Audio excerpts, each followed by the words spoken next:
Beginning to reemerge post-pandemic. If you plan on traveling, there are some essentials that you still need to have. Troy Pretenbrink, the local travel expert and member of the North American Travel Journalists Association, joins us now with a list of must-haves, I should say. Good morning to you, Troy, and I bet I can list them off one by one. Wipes, sanitizer, but I'll let you be the expert. Let us know. No problem, Maureen. You're absolutely right. I mean, I think that some of the basics definitely are very common sense. Masks, certainly, I think, are going to be at the top of the list. I think the important thing to remember about our masks is they're not designed for us to wear day after day after day. So when you're traveling, you're going to be wanting to pack multiple masks. You're also going to be wanting to think about ones that are going to be comfortable because you are going to have to wear them a long time.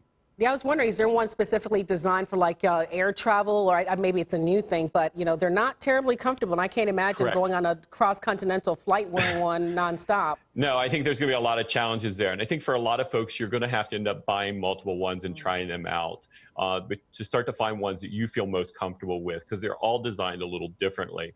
But you're absolutely right. You are going to have to wear them for an extended period of time, but CDC recommends that you do not wear a mask more than one day in a row. Okay. So that's something to keep in mind when you're traveling. The other thing that obviously you mentioned already is sanitizers. You are going to have to start bringing your own sanitizer. The CDC recommends, even if you are going to a hotel room that's already been cleaned, that you take the time to clean it once you get there. The other thing that's very important is to making sure you're washing your hands all the time. This one here happens to be TSA approved size. One thing about TSA, they are allowing you to take a 12-ounce sanitizer. Now, that is a temporary rule. We don't know when that will disappear, but you are allowed one 12-ounce container. So you do get to skirt that 3.4-ounce rule. Okay, what's the next one? The other thing to keep in mind, and this is really funny, is toilet paper. You know, we saw the massive shortages of toilet paper, but for those of us who travel frequently, we know that toilet paper oftentimes is a commodity, especially now that we're looking at social distancing practice. A lot of people are heading outdoors.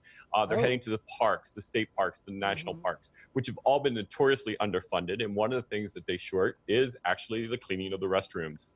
So having some toilet paper is great. This is called the restroom kit. Believe it or not, this is actually from a family over in PG County. A husband and wife team came up with this concept. It has your toilet paper, it has some sandy wipes inside, and an oversized toilet seat, so it's really nice. So Troy, we have one more minute, so go through the last two as quickly as you can. Yeah, the last two really fast.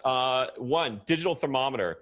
You are gonna have temperature checks at a lot of the attractions. We already heard that around Disney and places like that. Having that digital thermometer with you will allow you to pre-check, know your health status, and then you can actually take action ahead of time.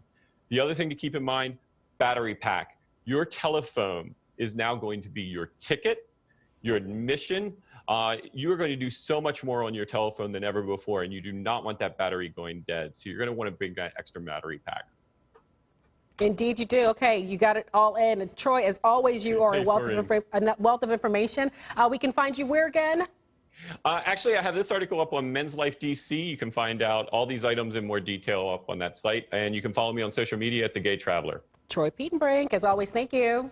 Thanks, Maureen. And don't you go anywhere. We'll be right back with more news. Stay with us.